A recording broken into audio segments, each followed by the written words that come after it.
வாரத்துல 2 முறை மட்டுமே இத குடிங்க. எந்த விதமான டயட்டுமே ஃபாலோ பண்ணாம, அதே வாரத்திலே 2லிருந்து 3 கிலோ அளவுக்கு உடல் எடையை குறைக்கக்கூடிய ஒரு அருமையான, இயற்கையான, எந்த விதமான பக்க விளைவுமே ஏற்படுத்தாத ஒரு டிப்ஸ் தான் பார்க்க போறோம். இத ஆண்கள், பெண்கள் 2 பேருமே தாராளமா பயன்படுத்தலாம். முக்கியமா உடல் எடை குறைக்கிறவங்களுக்கு பார்த்தீங்கன்னா, அல்சர் சம்பந்தமான பிரச்சனைகளும் இருக்கும். இத அவங்க குடிக்கும்போது அந்த அல்சர் சம்பந்தமான பிரச்சனைகளுமே சரி செய்யும். இத இப்ப நம்ம எப்படி செய்யறதுன்னு பார்க்கலாம். Welcome to Jo's Tamil health and beauty. அதற்கு நான் இன்னைக்கு வெண் பூசணிக்காய், அதாவது வெள்ளை பூசணிக்காய் எடுத்திருக்கேன். சில இடங்கள்ல இது பேர் தடியங்கா அப்படின்னு சொல்லுவாங்க. ஆங்கிலத்துல ஆஷ்கார்ட் அப்படின்னு சொல்லுவாங்க. இதுல ஏகப்பட்ட நீர்ச்சத்துக்கள் இருக்கு. பொதுவாவே பூசணிக்காய் அப்படின்னாலே சளி பிடிக்கும் அப்படின்னு சொல்லிட்டு நிறைய பேர் இது பயன்படுத்துறது கிடையாது. ஆனா உண்மையிலேயே சொல்ல போனோம் அப்படின்னா, ஆஸ்துமா இருக்கிறவங்க தாராளமா இந்த வெண் பூசணிக்காவை நிறைய எடுத்துக்கணும். அந்த மாதிரி எடுத்துக்கும் போது பாத்தீங்கன்னா, அந்த ஆஸ்துமா பிரச்சனைகளுக்கு எல்லாத்துக்குமே நல்ல ஒரு தீர்வை கொடுக்கும். இது வயிற்றுப்புண், வாய்ப்புண் இது எல்லாத்தையுமே குணப்படுத்தும்.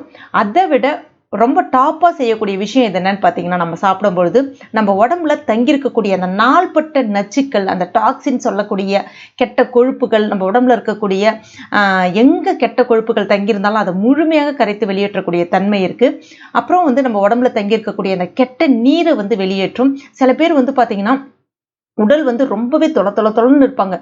அதாவது இடுப்பு பகுதி, கழுத்து பகுதி, கைப்பகுதி, தொடைப்பகுதியெல்லாம் பார்த்தீங்கன்னா ரொம்ப தொளன்னு இருப்பாங்க. அங்கே எல்லாமே பார்த்தீங்கன்னா அதிகப்படியான கெட்ட நீர் தங்கி இருக்கிறது தான். இதை நீங்க சாப்பிடும்போது எல்லாத்தையுமே அது சரி செய்திடும். இப்ப இந்த பூசணிக்கால மேல இருக்கக்கூடிய தோலை நீக்கிடுங்க. அதுக்கப்புறமா இப்ப உள்ள இருக்கக்கூடிய அந்த விதையும் அது கூடவே ஒரு சதைப்பகுதி மாதிரி இருக்கும். அந்த விதையோட அந்த சதைப்பகுதி ஒட்டிருக்கும். அதை அப்படியே நீக்கிடுங்க. அதுக்கப்புறமா நல்ல தடிமனா இருக்கக்கூடிய வெள்ளையான ஒரு சதைப்பகுதி இருக்கும்.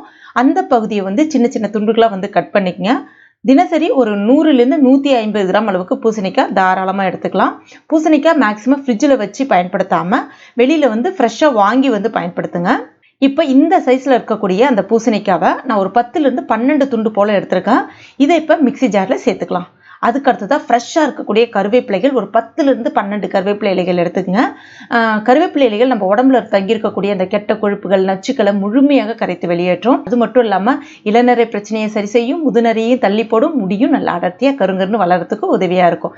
செரிமான சம்பந்தமான எல்லா பிரச்சனைகளுக்குமே நல்ல ஒரு தீர்வையும் கொடுக்கும். சேர்த்துக்கலாம். அடுத்ததான் கொத்தமல்லி இலைகள், ஃப்ரெஷ்ஷான கொத்தமல்லி இலைகள் ஒரு அரை கைப்பிடி அளவுக்கு எடுத்துக்கங்க. அதுக்கு அடுத்ததா ஒரு 5லிருந்து 6 மிளகு. இப்போ இதெல்லாம் கொஞ்சமா தண்ணி சேர்த்துட்டு நல்லா நைஸா அரைச்சு எடுத்துக்கங்க. ஒரு வடிகட்டியை பயன்படுத்தி இந்த மாதிரி நல்லா வடிகட்டிக்கங்க. மறுபடியும் மிக்சியில கொஞ்சமா தண்ணி சேர்த்துட்டு அதையும் இது கூட நல்லா சேர்த்துட்டு அந்த தண்ணியை நல்லா வடிகட்டிங்க. அந்த சக்கையில எந்த விதமான சாறுமே இல்லாத அளவுக்கு நல்லா வடிகட்டிங்க. இப்ப இது அப்படியே இருக்கட்டும். அதுக்கு அடுத்ததான் ஒரு கிளாஸ் ஒன்று எடுத்துங்க. இப்ப இதுல 2 டீஸ்பூன் அளவுக்கு தேன், சுவைக்காக தேன் சேர்க்கிறேன், வேற எதுக்காகவும் கிடையாது. சப்போஸ் உங்களுக்கு டயபெட்டிக்ஸ், அதாவது சர்க்கரை அந்த மாதிரியான ப்ராப்ளம் இருக்கு அப்படின்னா நீங்க தேனை தவிர்த்துடுங்க. இப்ப இதை அதுல சேர்த்தெல்லாம் நல்லா கலந்து விட்டுருங்க. இதை வாரத்துல 2 முறை குடிங்க. காலையில மேக்சிமம் வெறும் வயிற்றுல குடிக்கிறதுக்கு ட்ரை பண்ணுங்க. 2 முறை மட்டுமே நீங்க குடிச்சு பாருங்க. வேற எதுவுமே நீங்க பண்ண வேணாம். எப்பயும் போல உங்களுடைய உணவுகளை நீங்க எடுத்துக்கலாம். எக்ஸசைஸ் அந்த மாதிரி எதுவுமே பண்ண வேண்டிய அவசியமே கிடையாது. நீங்க ஃபர்ஸ்ட் டே குடிக்கும் போதே பாத்தீங்கன்னா உங்க உடம்புல தங்கியிருக்கக்கூடிய அந்த டாக்ஸின்ஸை உங்களுடைய யூரின் வழியா அனுப்பிடும். அதுக்கப்புறமா உங்க உடம்புல தங்கியிருக்கக்கூடிய நச்சுக்களை மோஷன் வழியாகவும் அனுப்பிடும். அவ்வளோ ஒரு அருமையான டிப்ஸ் இது. இதனால உங்களுக்கு சளி தொந்தரவு அந்த மாதிரி ஏதாவது ஏற்படுமானா நிச்சயமா ஏற்படாது. எவ்வளவு நாளைக்கு இதை குடிக்கலாம் அப்படின்னு பாத்தீங்கன்னா, உதாரணத்துக்கு சொல்ல போனோம் அப்படின்னா உங்களுக்கு ஒரு 2 கிலோ 3 கிலோ தான் குறைக்கணும்னு நினைக்கிறீங்கன்னா நீங்க ஒரு வாரம் குடிச்சா போதும். அதாவது ஒரு வாரம் நீங்க 2 நாள் மட்டுமே குடிச்சா போதும் அந்த வாரத்துல. இதுவே நிறைய உடல் எடை குறைக்கணும்னா நீங்க உங்களுடைய டைமை நீங்க எட்டுற அளவுக்கு நீங்க இதை தாராளமா குடிக்கலாம். அப்புறமா பாத்தீங்கன்னா நீங்க எடுத்துக்கூடிய, நான் ஏற்கனவே சொன்னேன் இல்லையா, டயட் ஃபாலோ பண்ணணும்ன்ற அவசியம் கிடையாது. ஸோ நீங்க எடுத்துக்கக்கூடிய உணவுகள்ல மறுபடியும் கொழுப்புகள் அந்த மாதிரி நம்ம உடம்புல நம்ம எடுத்துக்கூடிய உணவுகள் மூலமா நச்சுக்கள் இந்த மாதிரி தங்க ஆரம்பிக்கும். அந்த டாக்ஸின்ஸை நம்ம அப்பப்போ வெளியேற்றிடணும். அந்த மாதிரி வெளியேற்றாம இருக்கிறனால தான் திடீர்னு பாத்தீங்கன்னா நாள்பட்ட உடல் எடை அதிகரிப்பு ஏற்படுறது. அதனால என்ன சொல்றேன் அப்படின்னு பாத்தீங்கன்னா, அட்லீஸ்ட் ஒரு 15 நாளைக்கு இல்லைன்னா வாரத்துல ஒரு முறை அப்படின்னு சொல்லிட்டு தாராளமா இதை நீங்க ஒரு ஜூஸ் போல குடிக்கலாம். அந்த மாதிரி குடிக்கிறதுனால உங்க உடலுக்கு எந்த விதமான பாதிப்பும் ஏற்படுத்தாது. உடம்புல இருக்கக்கூடிய அந்த டாக்ஸின்ஸ், அந்த கழிவுகளை வெளியேற்றிடும். இதனால உங்களுடைய உடல் எப்பவுமே ஆரோக்கியமா, ஸ்லிம்மா, ஃபிட்டா, சூப்பரா, அழகா இருப்பீங்க. முக்கியமா ஆரோக்கியமா இருப்பீங்க. அட்லீஸ்ட் 15 நாளைக்கு ஒரு முறையாச்சும் இதை குடிக்க ட்ரை பண்ணுங்க. அவ்வளோ டேஸ்டாகவும் இருக்கும், சூப்பராகவும் இருக்கும். முகம் சுளிக்காம உடல் எடையை குறைக்கணும்னு நினைக்கிறவங்க இதை தாராளமா எடுக்கலாம். ட்ரை பண்ணிட்டு மறக்காம எனக்கு கமெண்ட் பண்ணுங்க. இந்த வீடியோ பிடிச்சிருந்தா லைக் பண்ணுங்கள், உங்கள் நண்பர்கள் மற்றும் ஃபேமிலி மெம்பர்ஸ் கூட மறக்காமல் ஷேர் பண்ணுங்க.